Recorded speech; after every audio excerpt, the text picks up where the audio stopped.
அனைவருக்குமே வணக்கம்.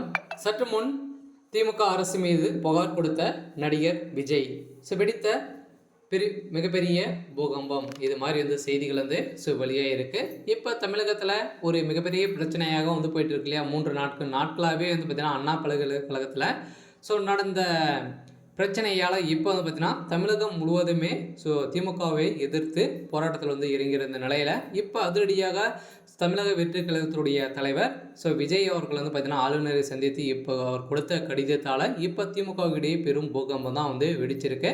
அதனால் திமுகவுடைய ஆட்சிக்கு ஒரு மிகப்பெரிய சவாலாக தான் இருக்கு இல்லையா? சமீப காலத்தில் மாணவிகளும் அனைவருமே திராவிடத்தை எதிர்த்து போராட்டத்தில் இறங்கியிருந்தாங்க. இதைத் தொடர்ந்து எதிர்கட்சிகளும் தொடங்கியிருந்த நிலையில் மீண்டும் விஜய் அவர்களும் இப்போ களத்தில் இறங்கி ஆளுநர் மீது பார்த்தீங்கன்னா புகார் கொடுத்திருக்கும் நிலையில் தான் இப்போ அதிரடியாக திமுகவுடைய தலைமையகத்துக்கு ஒரு மிகப்பெரிய இடியாக தான் விழுந்திருக்கு. அதனால் இதில் யாரெல்லாம் சிக்க போகிறாங்க அப்படின்றத தொடர்ந்து வீடியோவில் பார்க்கலாம். அதுக்கு முன்னாடி நம்ம சேனலுக்கு இப்போ தான் நீங்கள் முதல் முறையாக வந்திருக்கீங்க அப்படின்னா மறக்காமல் நம்மளுடைய சேனலை சப்ஸ்கிரைப் பண்ணி சப்போர்ட் பண்ணுங்கள். வாங்க வீடியோக்குள்ளே போகலாம். பார்த்தீங்கன்னா தமிழ்நாடு அரசு பார்த்தீங்கன்னா அதிரடியாக சட்ட ஒழுங்கை மீறி தான் நடந்துட்டு இருக்கு அப்படின்ற மாதிரி தான் விஜய் அவர்கள் பார்த்தீங்கன்னா ஆளுநரை சந்தித்து நேற்று பார்த்தீங்கன்னா அவர் ஒரு கடிதத்தோடு தான் சென்றிருந்த போது அவர் கொடுத்த புகாரால் இப்போ திமுக ஒரு மிகப்பெரிய பூகம்பம் தான் வெடிக்க போகுது.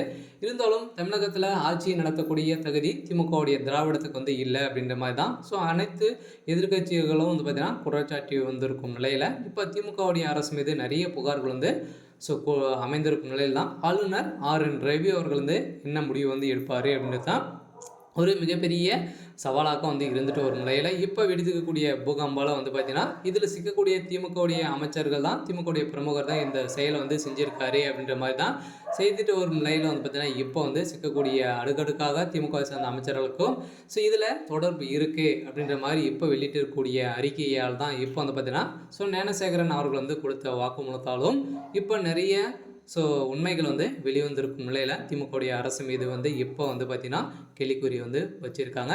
அதனால் கூடிய விரைவில் இன்னும் ஒரு 24 மணி நேரத்தில் திமுகவுடைய ஆட்சிக்கு கெடு வைக்கிறதுக்கான வாய்ப்புகள் இருக்குது. இருந்தாலும் 2024ஆம் ஆண்டு தேர்தல் களம் சூட்டிப்பிடிக்கும் நிலையில் அடுத்த ஆண்டின் இப்போதே நடந்த அரசியல் வாழ்வில் மொத்தமாக ஈடுபட இருக்கும் நிலையில் இதற்கான முன்கூட்டியே ஆளுநரை சந்தித்து போன்ற செயல்களை பார்த்தீங்கன்னா செயல்பட்டு இருக்கும் நிலையில் இதன் அடிப்படையில் ஆளுநர் RN ரவி அவர்களுக்கு திமுகவுக்கு ஆதரவு கிடையாது அப்படின்ற மாதிரி தான் பார்த்தீங்கன்னா இப்போ சொல்லியிருக்கும் நிலையில் இப்போ திராவிடம் வருகின்ற சட்டமன்ற தேர்தலில் மக்களுடைய தீர்ப்பை நீங்கள் பார்க்க போகிறீங்க அப்படின்ற மாதிரி தான் இப்போ ஒரு பரபரப்பான செய்தி வெளியாக இருக்குது. சரி, ஓகே. இருந்தாலும் என்ன நடக்குது அப்படின்றத வெயிட் பண்ணி பார்க்கலாம்.